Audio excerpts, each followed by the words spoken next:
Okay, we'd like to begin. Can everybody can hear me anyway, I think. But, all right, welcome, welcome, welcome. Thank you so much for coming.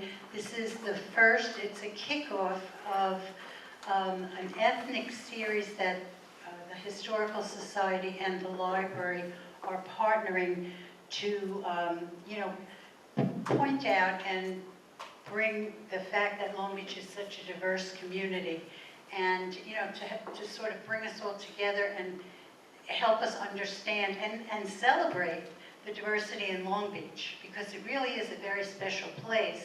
We have a lot of diversity here. My name is Jeannie Brown. I'm the president of the Historical Society. Where's Eliza? Where'd you go? Eliza, okay, Elisa is the archivist. You've known me for a while, Jeannie. And I know, and I keep doing it. I'm sorry, I apologize. But I first wanted to just say a little bit about the museum and the Historical Society. How many of you know that there is a museum in Long Beach? Yep. Okay, all right. Yeah. Well, we have a museum in Long Beach, and sadly, we do not have very much about the Hispanic community, so we're looking to accumulate histories. And now, in this day and age, this is what we do. We do oral histories, and we put it on video, and so now you can see it on YouTube, and it makes it, quite different than just the documents and, the old-fashioned CDs and things that we used to have. So this is it will be videoed, okay, for posterity, and we're very proud of that. Okay, how it started was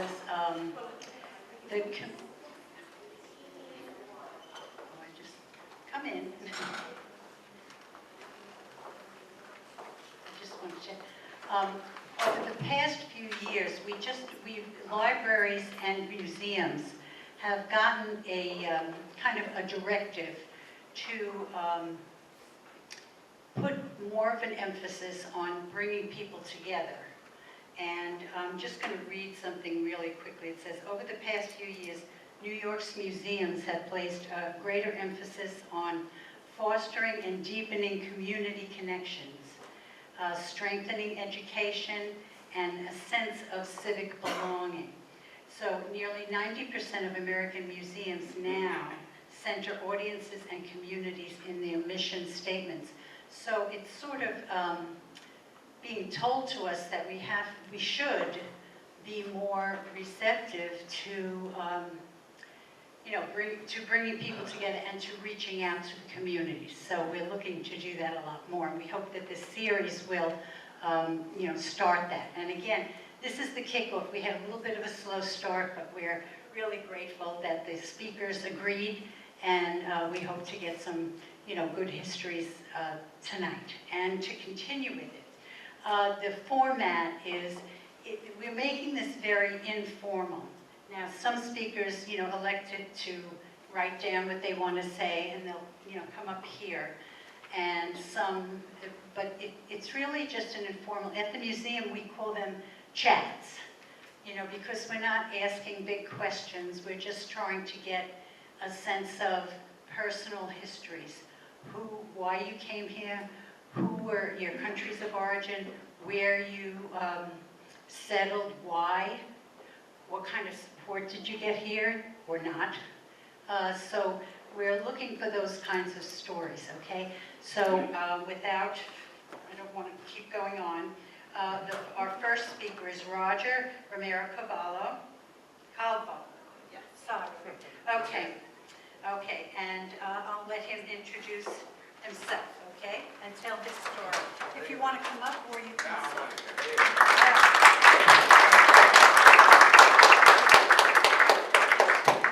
Thanks everybody to come tonight. For me, it's really special night. Okay, my name is Roger Romero. I am from San Jose, Costa Rica. I born there. I want to start to say my childhood was amazing. My only work was study and play. That's the only thing I have to do. I finished my studies in Costa Rica, and I have 1 degree in graphic designer. For that job in graphic designer, I went all around Central America. I had the chance to come to this beautiful, amazing country in 2001. Was like a wow, what a change. My change totally turned like a 90 degrees. In my country, I was sitting in the office, and when I came here, I started to do salads in a salad bar for one place named Berry Sweet Farm. It's a Korean food store. What's so hard? All the people who call me, the customers, my boss was Korean, so I have to learn a little bit Korean because they don't speak English. So I have to do mix between Korean, Spanish, and was terrible, terrible. But in the end, I worked 8 years over there. That was amazing. They made me feel like one of those two, like a family. But everything has to the end. The closest store after 9 years I'm working there, I start to looking for all around what I do now, what I do, what I can do now. So I found the best place. The name is Bialystok too. I know somebody know me from there, right? How are you?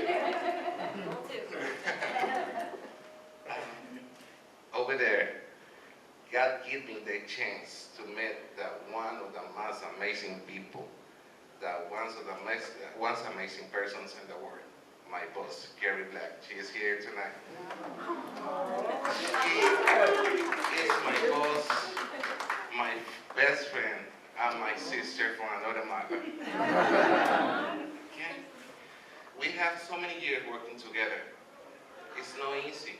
We have so many difficulties over there, like hurricanes, storms, snowstorms. As the most difficult, the pandemic. The pandemic was, for us and for everybody, the whole world, a big change in our lives.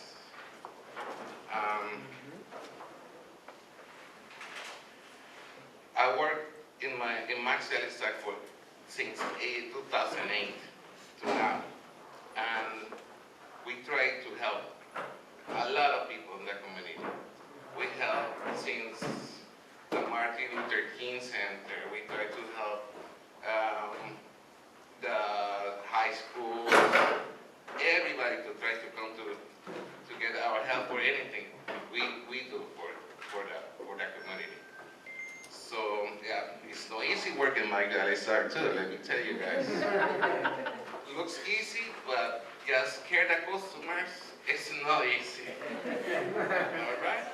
I just wanna tell you guys, it's amazing to be here in the United States and have the chance to be part of this amazing country. Every single day of my life, I said thanks God for giving me the chance to be here and try to help my family that is in Costa Rica.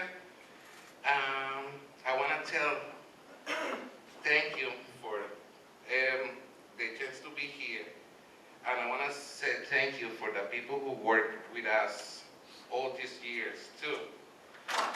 My co-workers, I don't wanna miss Buenas noches con todos y viva Kamala Harris, caballeros. So, couple of the names is Kendra Ginter, Stephanie Almonte, Juan Arevalo, Juan Lara, Jimmy Valencia, Ronald Obregón, Ronald Morales, Diana Hernandez, Francisco Lopez, Priscila Ramon, Nexer Lopez, Maritza Correa, I got Sharon Reese, Victor Morales, Elias Castillo, Leisha Gomez, Leah Horn, Bessie Correa, Yafet Moreno, Jasmine Hart, Alejandro Osorio, Gabriela Lazo, and Anael Morales. All these people I just named was part of my family too, because we worked every single day, so many hours together, and make me and the store be where they are right now. Thank you very much. I just want to say thank you for the opportunity for tonight, and nothing else to say.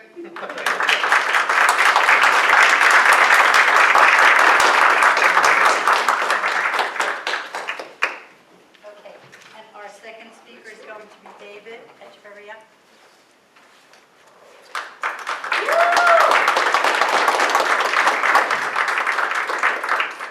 Good evening, everybody. Great story. And now I don't know what to say. Well, as I said, good evening. My name is David Echeverria. I want to start by congratulating you guys for being here. I want to start by thanking the Library of Long Beach for hosting this event. It's great for our community. I was born and raised in Guatemala City. I'm the 8th of 9 children that my parents had to raise. My childhood was a beautiful time in my life. Even though we were such a big family and my dad didn't have a great job. He didn't make a lot of money, but we were always good. There was always food at the dinner table. But more than that, there was always lots, but lots of love in the dinner table. Where am I? We were raised in one of the poor neighborhoods of the city.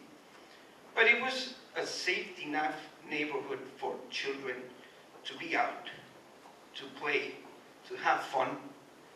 Guatemala was not dangerous at all back then. We were having fun every single day. I still remember up to now, all we had to do, like he said, was go to school, do good in school, and have fun. I remember coming back from school, lunchtime, have lunch, do homework, and then we had the whole afternoon. And the only thing we knew how to do was play soccer on the streets. That's good. Because there was nothing else. For us, there was nothing else. Little by little, we started to get to know baseball, because they used to show one baseball game a week on TV. It was either the Yankee game or the Dodgers game. One game a week. There was no cable TV, so it was only one game. But the most important thing in our house was Sunday Mass. Sunday Mass was a must for the Echeverria family. My parents were very, very faithful, and they passed that Catholic faith to all of us. I'm sure that is the reason why just about every one of their children serves on the Catholic Church somewhere, at some capacity. We all serve in a Catholic church.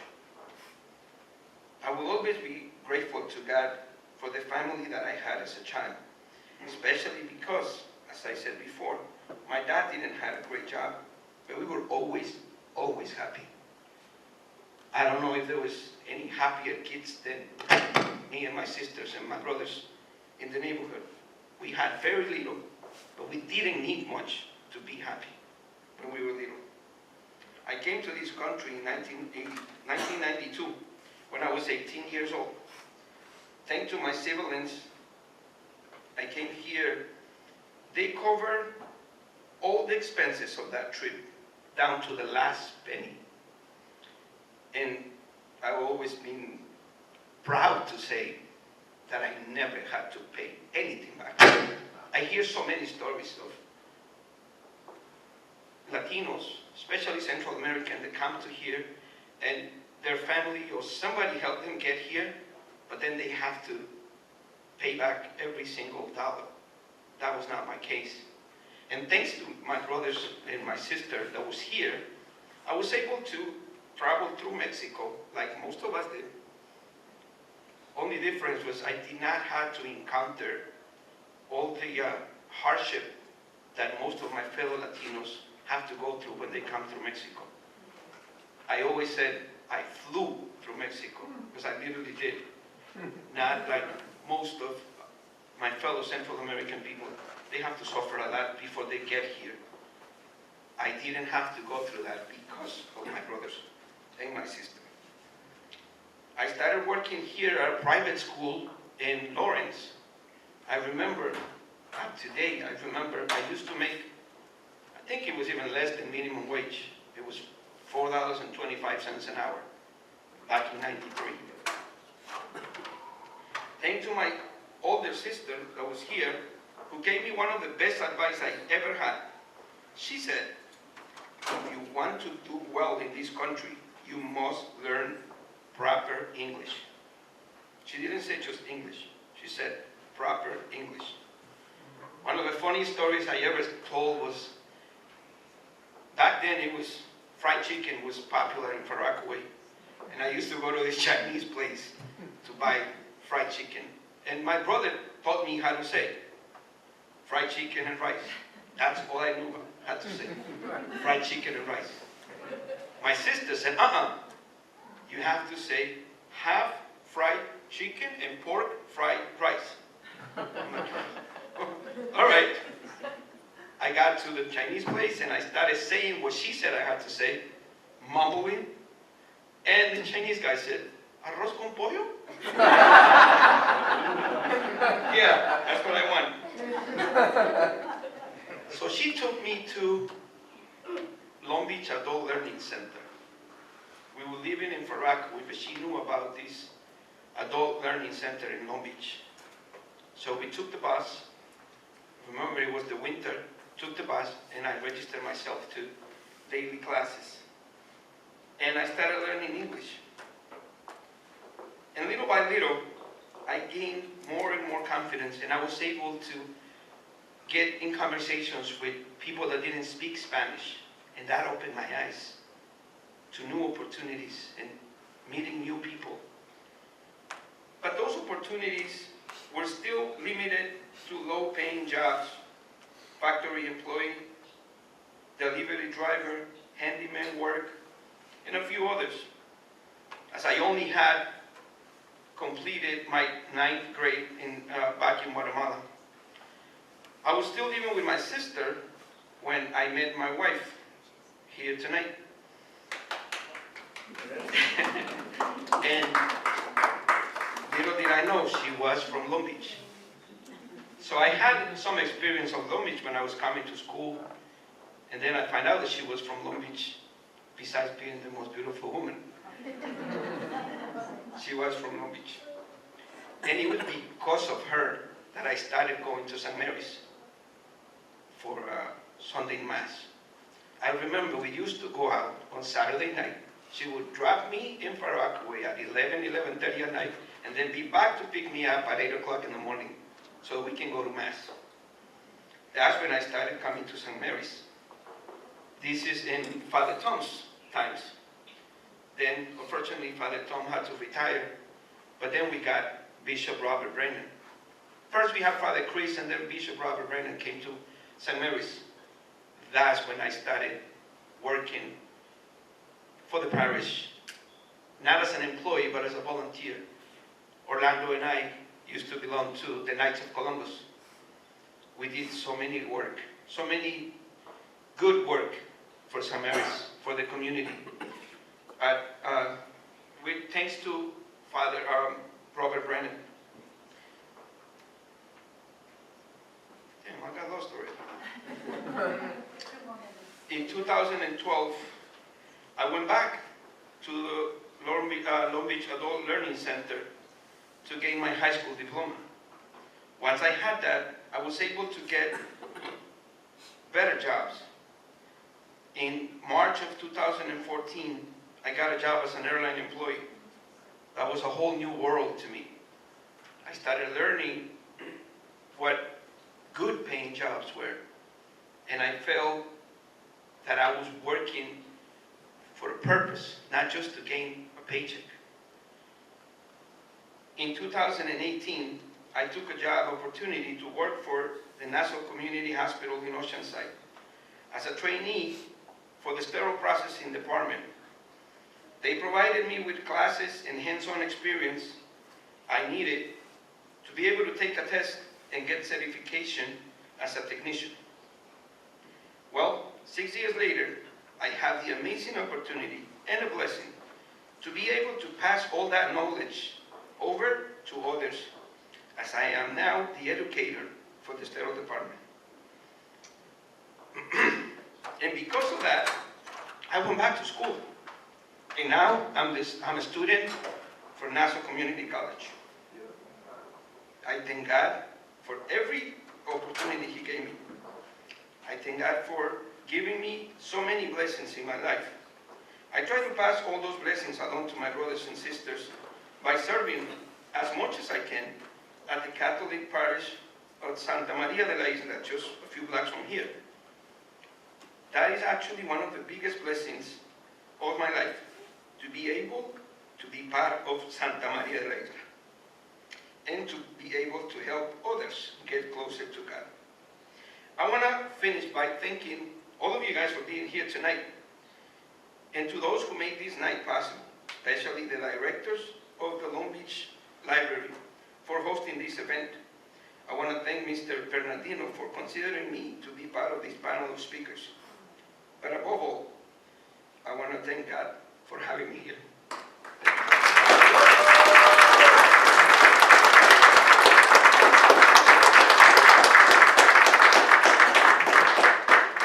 Wonderful story. Okay, and next, Orlando Ariza. Thank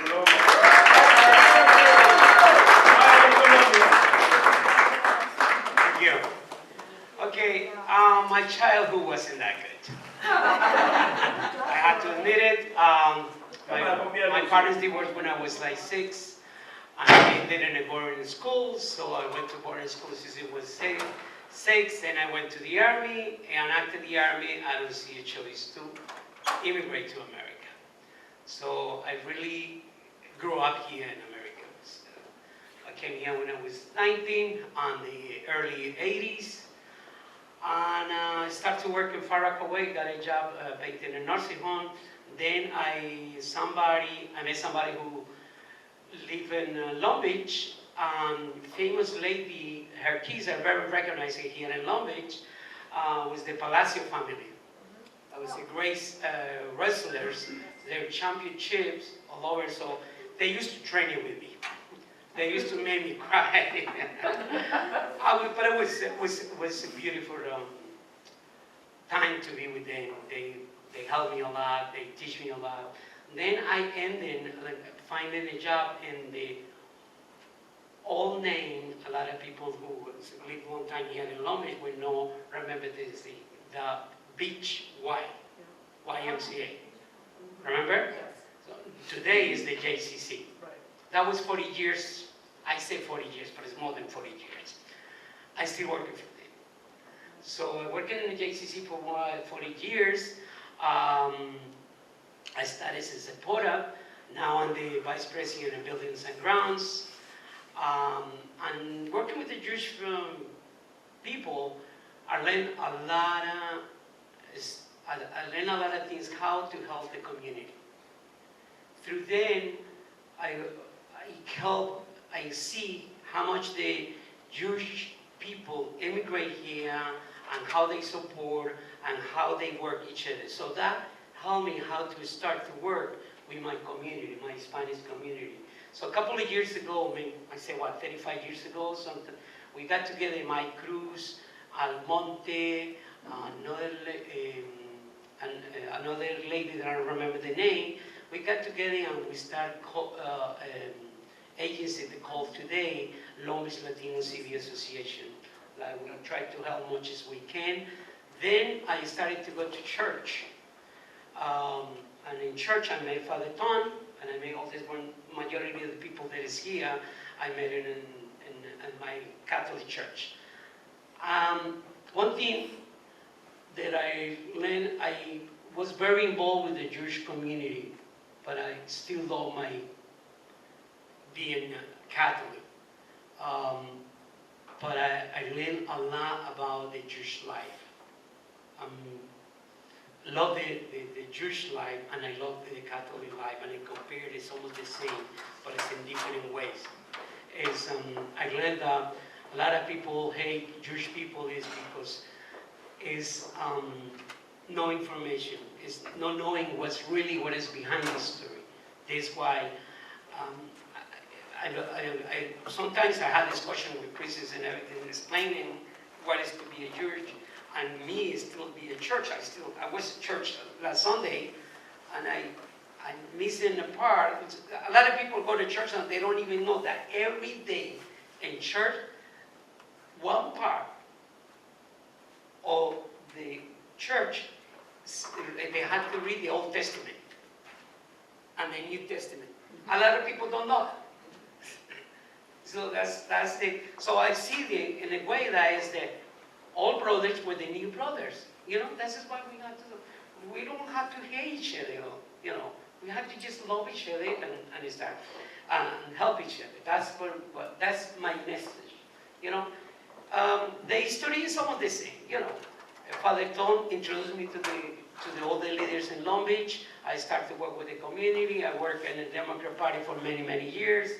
I work in the elections. We decided to make sure that we got the first Latino in the city hall, and we put Len Torres. We were very happy to put Len Torres in the city hall, and we made sure to see if we put in the first Latino in the school board, and we got Fran Alvarado. We worked very hard to put it in there, and that is my passion. My passion is to empower the Latino community. Empower the Latino, para meld the Latino community with the American community and grow. This is what we need. We don't need to fight, we don't need to hate, we do not just say that you eat animals, we need to say that we are Americans, because I love this country. I learned so much in this country. I grew up here. I came here when I was 19, but like I said, my childhood was wasted. Because I was in the boarding schools, I learned a lot and everything, but I was one of these guys that to play soccer and everything. Me, I have to be like treated, I was in training like in Army men since I was a kid. You know, it was very hard. I don't have that childhood. But thank God to all that hard life that I have, I learned a lot. And that I can use it for the rest of my life. And I learned how to have a lot of people, help a lot of people. We will help through the Latino Civil Association and through the JCC, that every time we need help any country, I ask in the Jewish community to help me, and they help me. And we have an earthquake in Colombia a couple of years ago, like 10, 15 years ago. And the Jewish community said that in Oceanside, they put a building together to help us collect food. We collect almost 50 tons of food, and we send it to Colombia. We even food, diapers, water, everything. We're in Puerto Rico. The Jewish community sent to help me to put it together, and we send like 200 tons of different things, water, everything. Central America, we do the same. But working the Latino community with the Jewish community, and they call me the connection with the Jews. Some people call me the Jewish Spanish guy. Some people call me the Spanish mayor of Long Beach. but this is what it is. The real thing is we need to take America to be here. We need to take the Story Society to invite us to this. This is a wonderful idea. Every year we should do something like this to invite more people and everything. The other person that I forgot to mention that helped me a lot to grow my agency and my community was John White. John White was from the West End with Project Challenge. I was part of his board. And I worked with him for many years too, helping the West End. And the other thing, and I served for 5 years in Housing Authority as a board member, and I'm being joined different boards. I was in the Church Hospital. I was a board member helping there too. I work in different organizations helping. And the one job that I did that I loved so much was in the Long Island AIDS Association.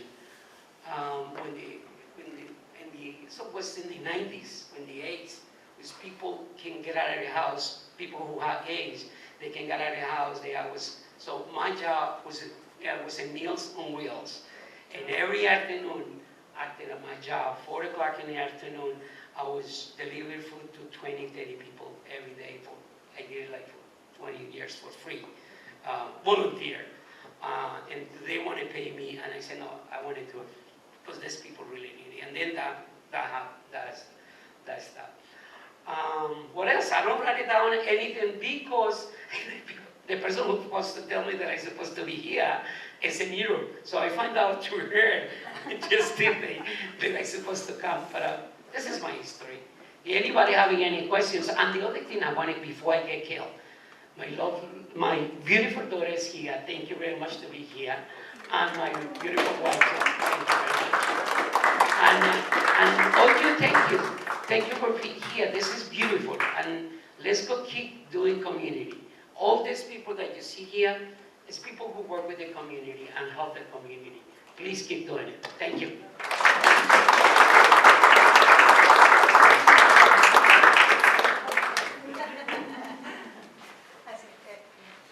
They're going to be hard to top, right? Because everybody's so good and it's so heartwarming to hear everyone working together.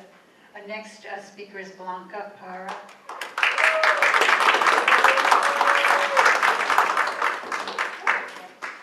Hello everyone, thank you so much for being here tonight. Yes, my name is Blanca Parra. I was born and raised in Honduras.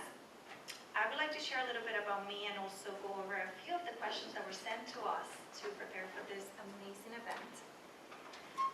Well, we're going to start with my childhood. My childhood was actually fun and full of adventures, but it was also very lonely, very lonely. I am the last of 6 children. My mother was a single mother who made a lot of sacrifices to provide for my siblings and I. After losing almost everything, including her home, my mother made the hardest decision of her life. She decided to leave Honduras and search for a solution to get everything back and provide for her children. With the help of a friend and some of her life savings, she started her own journey. She arrived in the United States in 1998. Growing up without my mother was very difficult, but my oldest sister, Xiomara, did a wonderful job of raising me and my sister, the 2 little ones in the family. I attended public school from 1st to 6th grade and then middle school. My mother always knew the importance of education. Sadly, she never had the means to finish school. I was able to attend a private high school where I had many opportunities and was able to graduate. At the age of 16, I was going through a lot. Nothing was fulfilling my heart. I knew that the only thing that could save me was reuniting with my mother. After multiple failed attempts to bring me here legally, my mother gave up, but I didn't, because my only dream was to be with her. Every person has their own reasons for leaving their country and loved ones behind. Mine was to be with my mother. After begging my mom for almost a year and giving her a really hard time for not helping me, she finally gave up. I never understood at that time that all my mom was trying to do was to protect me until I started my own journey.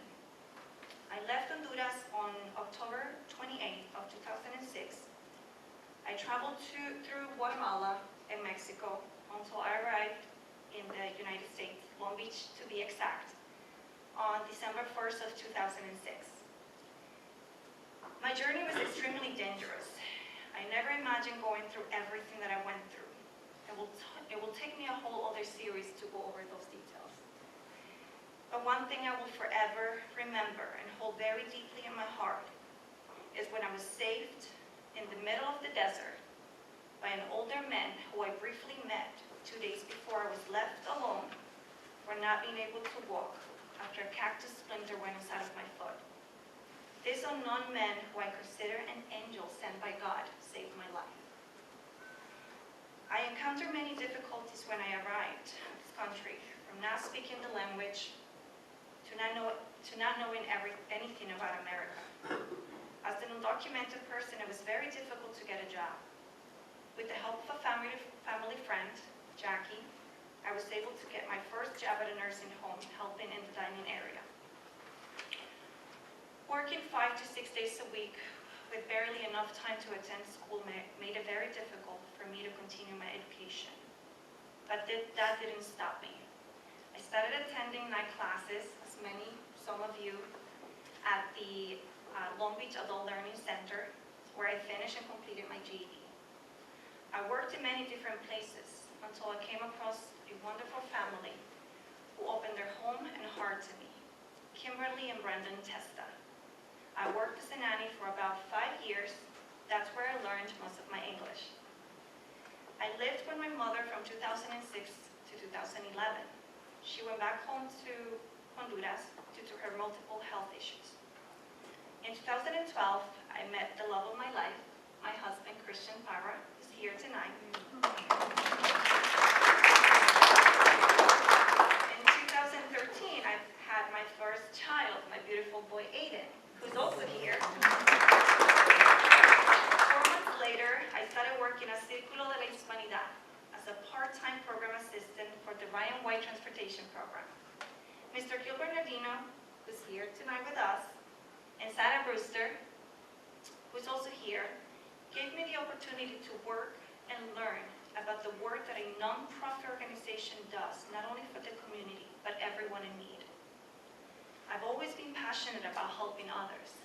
However, I became more aware of the needs in our community and the importance of helping others while working at Circulo. Working my way up from part-time employee to full-time employee was challenging but also extremely fulfilling at the same time. In 2017, I had my second child, my sweet boy, Logan. I also became the director of the Ryan White Transportation Program, a program that provides free medical transportation for people living with HIV and AIDS. In 2018, I received my first ever award, Provider of the Year, at the United Way of Long Island World AIDS Day event. This was a huge accomplishment for me. This past February was my 10th year anniversary working at Circulo. And all I can say is thank you, Mr. Gill, and thank you, Sarah, for all the opportunities, guidance, and all the amazing experiences. Thank you both for continuing to inspire all of us. Through Circulo, I have been able to give back to the community in many different ways, helping residents of our town and neighboring towns through the many different programs that we offer, by participating as a volunteer with Island Harvest during the pandemic, helping with the distribution of food and financial assistance through our Mother Carini grant, and my personal contribution to this beautiful city, a place that I proudly call home for the past 18 years, has been supporting every single business in town, supporting our local library, bringing my children's here, participating in the multiple events throughout the year, and much more. Thank you, Jeannie and Elisa, for organizing this wonderful event, and thank you all for attending and being part of it.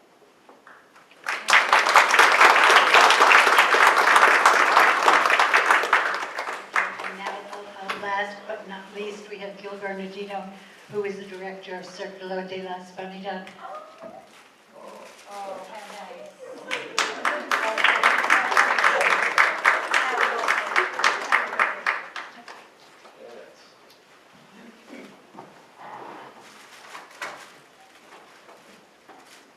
Well, I want to start by saying thank you to Jeannie and the organization.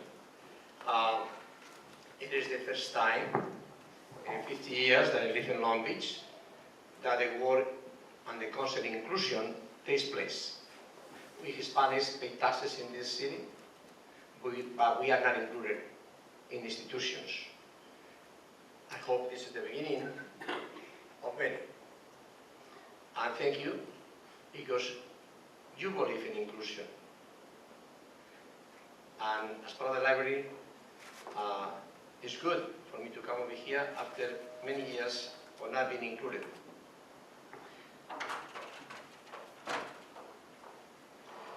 Buenas noches a todos. Good evening to you all. Gracias por su asistencia. Thanks for your participation. My name is Bernardino. My story begins in Spain. I was born in a small town called Bialystok in the province of Zamora, Spain, which is about 2 hours north of the capital, Madrid. I am the third child of 6 children, 5 boys and 1 girl. My father was a farmer, and my mother took care of the children and helped my father with feeding animals and milking the 2 cows when he was in the field working. My father mainly harvested wheat and barley. My siblings and I helped my father during the summer when the harvest took place, and throughout the year taking care of horses, mules, and our 2 cows and pigs where he was also working in the fields. To supplement their income, my parents sold the extra milk we had to neighbors. Also, we helped my father make wine that was sold to people in town. In addition, we raised pigs to feed the family. At that time, the harvest of wheat and barley was not enough to meet the needs of the family, and my parents needed to supplement their income by selling those items, milk and wine. My years as a child were healthy and happy. I was able to play soccer in the plaza, go to school, and help my mother feed the animals when my father was working in the fields. During the summer, from about 10 years old on, I helped with the harvest. I didn't like it at all. It was very hard. However, all my brothers and I had to help my father. Next is about my youth studies. Even though my dad was a farmer, he and my mother wanted us children to have a professional life, and so they supported our external study away from home. When I was 12 years old, I went to study in a small city near my town called Benavente. Then at age 16, I went to Madrid to study education and became a teacher, and I worked for about 8 years before I came to the United States. In Madrid, I belonged to 2 organizations that changed my life forever. And this is very important for you to understand who I am. Fraternidad Católica de Enfermos. This was a Catholic organization organized by a Jesuit to support and help people with physical limitations. I volunteered when they had social meetings on Sundays. I worked with other volunteers, and we picked up people throughout Madrid who could not walk, and we brought them to the program site where they could socialize with others and meet people with different problems of mobility. At that time, I had a very close friend who was quadriplegic, named Jose Luis. I used to see him very often and took him in his wheelchair throughout Madrid. Those experiences as a young adult enriched my life tremendously in many different ways of life, for life. Hogar el Trabajo. This was a progressive workers' organization established by Jesuits. At that time, Spain had a dictator regime with Franco. This organization, as others in Spain, worked for a democracy, organizing protests and all kinds of meetings and conferences. Thanks to Gonzalo, a member of this organization, I was able to attend different conferences and activities. Gonzalo and his wife, Vitorina, helped my parents by opening their home to me. I lived with them throughout my studies in Madrid. During those years, I gained a political experience that changed my way of understanding life. I learned that as a Christian or Catholic, going to Mass was not enough. Compassion and support for those in need requires action. Not only attending Mass and praying. Action to bring social justice and dignity to those who suffer, to the poor, to the vulnerable, and to those who are exploited by companies and the powerful. After I finished my studies, Father Granda, the leader and founder of the organization, and as also my spiritual leader, asked me not to work and stay and live at the organization. He wanted me to keep studying and become an active person in the fight for democracy in my country. I stayed for a year where I gained a lot of information and experiences. One of them was when the National Police went inside the building, breaking doors, going into offices, including where I slept, looking for those zero machines that make copies, thousands of copies, and tens of thousands of copies, used in some cases to distribute them throughout the city to attend protests, etc. El lugar de trabajo changed my life forever and has influenced all I have done. I am forever grateful to Gonzalo and Vitorina for having me in their home for 3 years. Also, I am grateful to Gonzalo's uncle and aunt, Antonia and Petra, for their support. Both were very close to my parents, and we called them uncle and aunt. They went to my parents' home every summer, and they, like Gonzalo, were also from my town, Tapioles.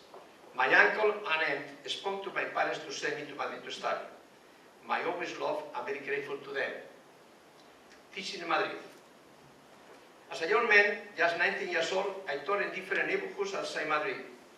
I taught in immigrant communities and instructed the children whose parents left their small towns looking for work in the larger city when industrialization of the farm country took place in Spain in the 60s. Machinery replaced many farm workers who went to the cities to find work and feed their families. Many also went to France, Germany, and other countries in Europe. One of the most enriching experiences I had was in Orcasitas. This was the poorest community where I taught. Every morning I took an old bus from the Plaza de Embajadores. I just lived a few blocks away in Peñonas Street. He dropped me off near a field that often became muddy after the rain. In those days there were no sidewalks in that area. The school was just a building with some rooms. There was no heat. However, I was the happiest teacher in the world. I loved my students, and they loved me. I took them to Madrid to see the International Prado Museum and to the Real Theatre to listen to Beethoven's The Ninth Symphony. I experienced and witnessed poverty. In spite of the problems and limitations, the parents and the students were highly respectful, people of love and generosity. What a beautiful, enriching and happiest professional life I had. Even now, two students from this school some years ago were able to reach me. Now we see each other every time I go to Spain. They are already retired. One of them lives in the same community. I went with him and my wife Sarah to walk around and feel the spaces that were part of my life. Although so much has changed, with the help of my former student, I was able to rediscover spaces that were once part of my life, daily life. This part of my life influenced me forever. Coming to the United States. In 1971, I married Barbara Dubao from Long Beach. I came to Long Beach to marry her. We had met in Madrid a few years before. We lived in Madrid until 1974. Her father, I Dubao, passed away suddenly at 52 years old, and we came back to help support her family because Barbara had a young brother in the Long Beach High School.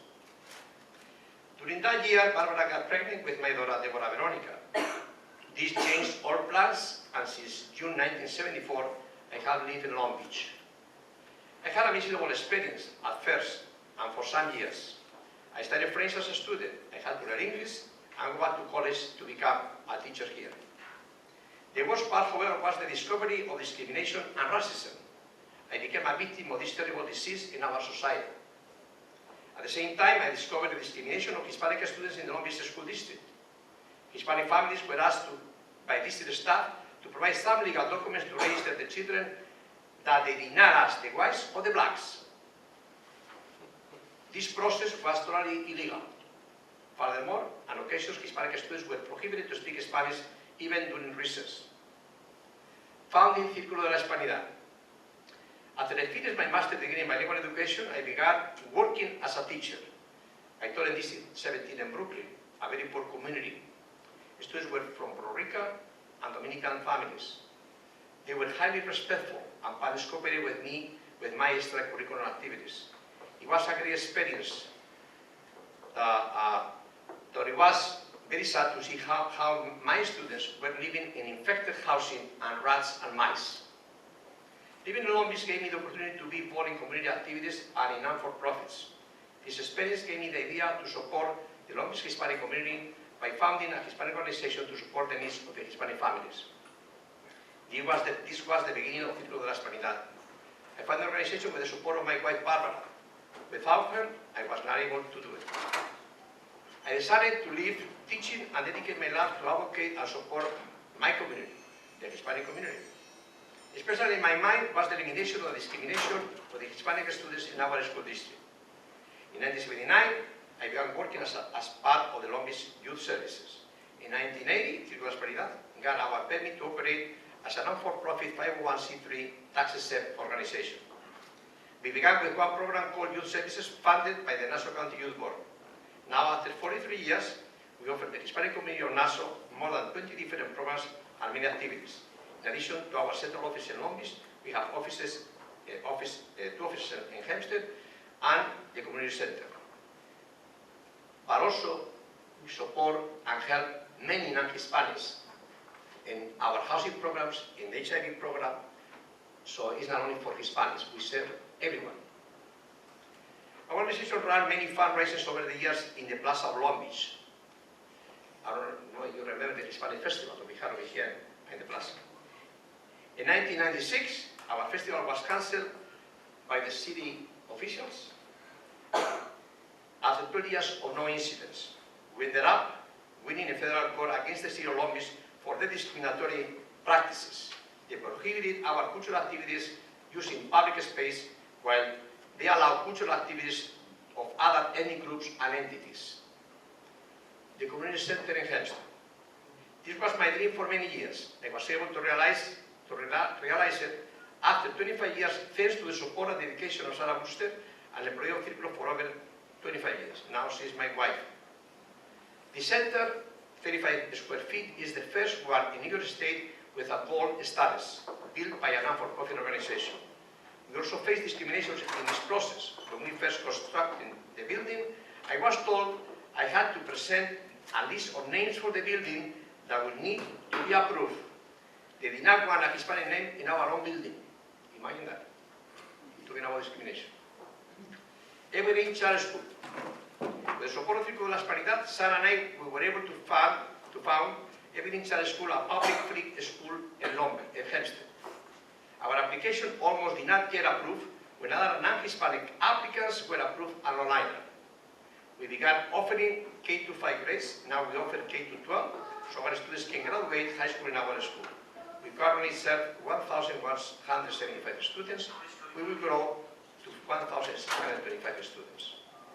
I was not able to accomplish any of the above without the support of many people, including my current and former staff. The support of my family, board members and friends throughout the years and has also been immense. To all of them, and to my friends and supporters, mil gracias, 1,000 thanks.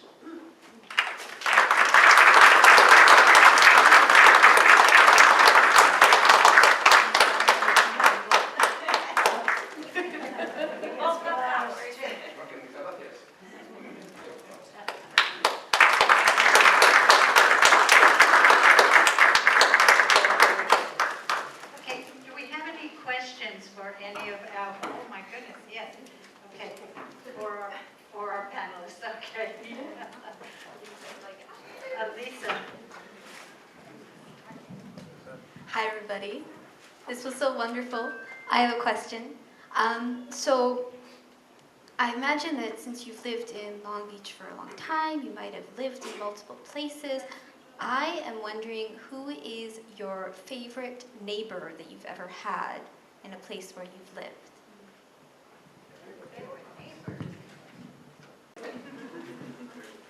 Mrs. Lonka was a very old Jewish lady that she born in Germany. And she immigrated from Germany to America when she was a child in the middle of the Second World War II. And Juanita, that was my first wife, my daughter's mother, was working with her, and every Sunday after church we used to go and have a breakfast with her because she was She was alone, so we used to spend Sundays with her. And she used to tell me all these stories about Germany. I learned so much about the Jewish history, about the old Germany, how they worked. She was a child when the World War II started. And you gotta see the history that she told me.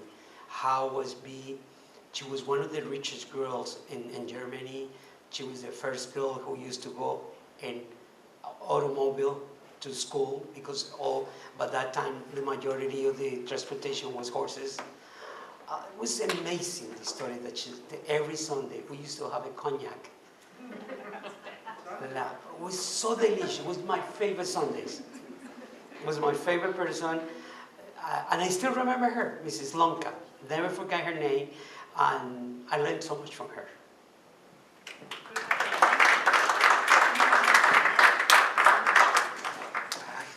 That's really, really hard question. My favorite neighbor is Ruben Teves. We got the chance to share the room, so living here and living here. But every time I feel something or I get sick, he's always there for me. Or every time he needs anything, I'm always there for him. So I think he was my best choice. He's a great guy, and everybody knows him in Long Beach too, so he's a great guy.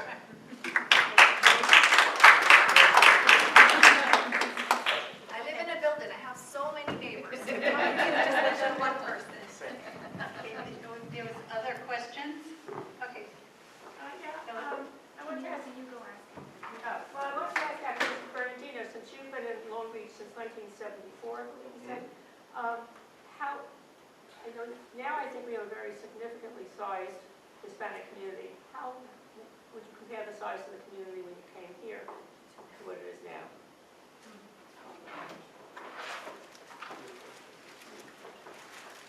I think in terms of the number of the people, I think more or less is the same. It changed because when I came over here, it was a Puerto Rican, Dominican, for the most part, community. It changed throughout the years. It's a lot of South American and Central American now. However, the percentage of school-age children has increased tremendously. So one thing is the population, and the other thing is the school-age children. We were some years ago over 25%. And that's why I'm not very happy when we pay taxes at institutions like the library and others.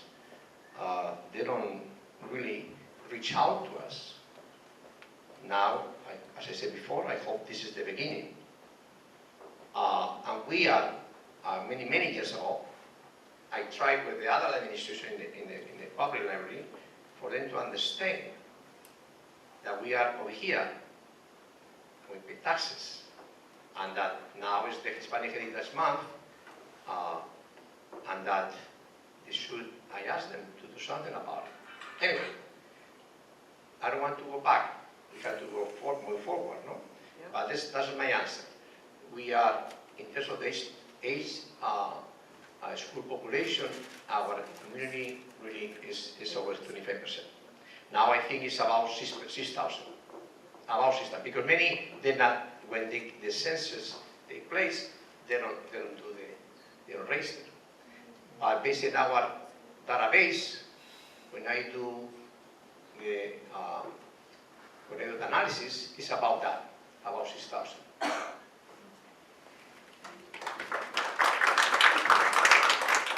have a question? Yes. Is it Logan? No. Aiden. Aiden. Yeah, I actually have a question. I just wanted to say, how did you end up in it? What's for dinner, right? How did you end up in the desert? Oh, in the desert. Oh, wow. We have to. I think we have to go over the story again. It's a long story, and that's why I told him that I need a whole entire series to go over my journey making it to this country. So you have to write a book. I do. You know what? It's been a couple of people that have asked me to do that, and I think I should. So the way he can learn the story of me traveling from Honduras through Guatemala, Mexico, and then making it all the way here.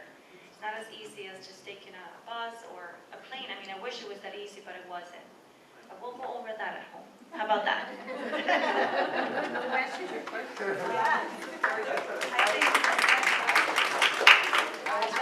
That's a little lesson in how we really do need to share our stories with our children, because they don't know anything about us a lot of times. Okay, any other questions? I have something to say. Yes, Um, certainly. Regarding how many people we have in Latinos in Long Beach, in the last couple of 2 years, the number is coming down. Why? It's getting too expensive to live in Long Beach. Very expensive. Even me, when I retire, I can afford to live in Long Beach. As soon as I retire, I have to get out of here. We can afford it to buy a house in Long Beach. We can afford it to live in Long Beach, and it's getting expensive. You see a lot of Latinos in Long Beach, a lot of Hispanic people in Long Beach, and because they come here to work, they come in to serve people, they come to do the jobs and everything, well, but we can afford to live in Long Beach anymore. With the towers, with the housing, everything is untouchable. Majority of the people that we serve in the Long Beach Latino Civil Association, they moved to Island Park and Freeport and Hempstead. So those numbers, I remember when you said, I was like in my mind, I remember the church, church, the numbers are coming down too, yes? I see when I go to church, the numbers are coming down, and a lot of people are still coming to church, but they're coming from another towns, because they love the church here in Long Beach. But our numbers are coming down because they're chasing us out, little by little. Yeah, that's correct. Housing problem. Housing is a problem. Housing problem. In a lot of places too, because even those communities, it's difficult to find. I don't know the solution, I wish I did. All right, so thank you very much for coming. Any other questions? No. Oh, you do? Okay, okay. That would be too high for you, but Let me see. Mom, how many hours did you come from Honduras from here? It took me actually from October 28th to December 1st, so over a month. Oh wow, That's long time, right? Long, yes.